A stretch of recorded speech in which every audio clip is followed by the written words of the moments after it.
Hi everybody, I'm Bree the Plant Lady coming to you from frozen central North Carolina.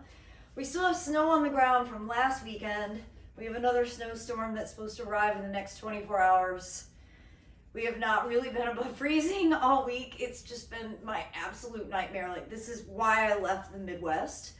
And obviously my daydream of hopping the equator and not being in the United States from January to March is yeah, I need to make that come true next year. I hate winter, and I'm actually quite frustrated with being an American at this moment.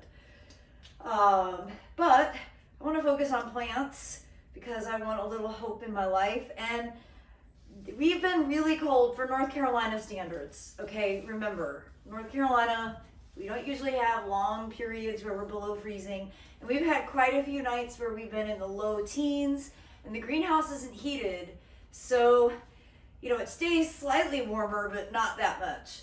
And the double layer of remay covering all these tender plants located here in the middle of the greenhouse is definitely proving to be a good decision. So I haven't actually uncovered anything all week. I don't have any water right now because all the lines are blown out because we're freezing. And actually, tomorrow our high is 25. So we're not even getting above freezing at all. But as you can see, this approach is really successful. I mean, I can't believe this tropical jasmine looks so good. The geranium, the pelargonium, it isn't totally a shock because they're more cold hardy, but they're not frost tolerant. So the fact that it's still blooming is awesome. All the succulents look great. Even the lettuce that I seeded at the beginning of the month looks beautiful. I could be coming out and harvesting it. I just haven't. So I'm really quite relieved. And I did poke my eyes out here a few days ago to take a look at the tomatoes. So let me give you an update on the tomatoes because I think you're going to be quite surprised. Well, as I walk over, I just want to show you the agapanthus that are in pots look great. They're actually perfectly cold hardy. It's the winter wet that's a problem. So here in North Carolina, I think that agapanthus are better in containers.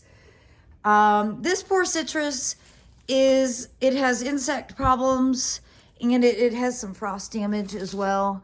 But that's okay. The other citrus are actually in here covered and you see they're blooming. Let's see. Oh yeah, look at that. They look good. We even got some little baby key limes and more fruits coming. I wish I could water because things are dry, but I'm gonna wait. I'm gonna wait and see. But now the real reveal is the tomato. Okay, let's see. I even have it clipped so that it wouldn't come undone. And y'all, I can't believe the tomato and the mealybugs are perfectly fine. Look at all those stupid mealybugs. But the fact that the tomato plants are still alive is incredible. And there's little baby fruits still forming. This was just a lazy experiment. I had no expectations that I would be able to successfully overwinter tomatoes in this unheated greenhouse during one of the coldest winters in North Carolina's record. But here we are. And, well, I'm just really impressed how effective frost cloth or remay is. I used to always use this outside. This is the first time I've used it inside in the greenhouse, and well, I'm just really quite impressed. Now, as for everything else, these are all cold hardy things that I just have in so that they won't get super damaged. So things like dianthus, snapdragons, honestly, they probably wouldn't survive the week that we've had outside. Same thing with the broccoli. I only saved these because they're just starting to head and I eat so much broccoli, I just don't want to waste it. I have been coming out and harvesting spinach because spinach is actually like an enormous part of my diet as well. So I'm pleased to see all of this stuff doing so well. Things that are tucked under look good. I can't believe how good this begonia still looks being under here. I mean, it gets some cover from the table. And then over here are the trays of seedlings.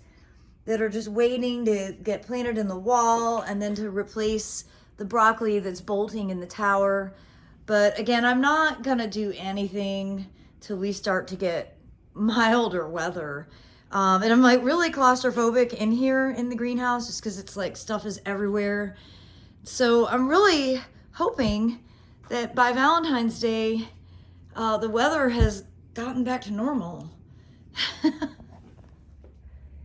So I'm posting this as a last call for the Valentine's Day in the greenhouse session that we're hosting on Saturday, February 14th from 1 to 3 p.m. It's mostly because I have to buy supplies. We're going to do a really fun project doing alcohol ink tiles. We're going to do seeding, succulents. I actually have a bunch of cool ideas, but I have to have a firm count in advance so I can buy supplies. So unlike other sessions where I leave registration open, I'm going to shut it down early next week. So last call for Valentine's Day crafts in the greenhouse.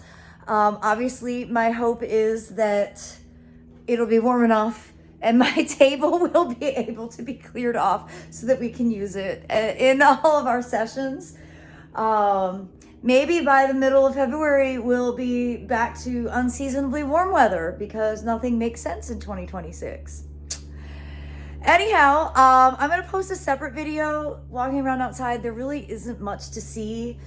And I actually had this passing thought today that I wanted to go out and burn some grasses, but decided to wait because they might actually look cool with all the snow we're getting. So I'm going to postpone that for a little while. And it's no rush because all of my programming has been switched to virtual thanks to the weather. It's feeling a lot like the pandemic again. So fingers crossed we get through the next couple of systems because we have snow coming tonight into tomorrow, and then we have more snow predicted for midweek. And I think I can say this representing all of North Carolina. We're tired of the winter weather, so stop it. All right, everybody, I'm wishing you the very best. Stay warm and stay safe, and I hope that your gardens are tucked in. And yeah, let's all look forward to sunshine and warm days again. As always, thanks for watching, and happy gardening.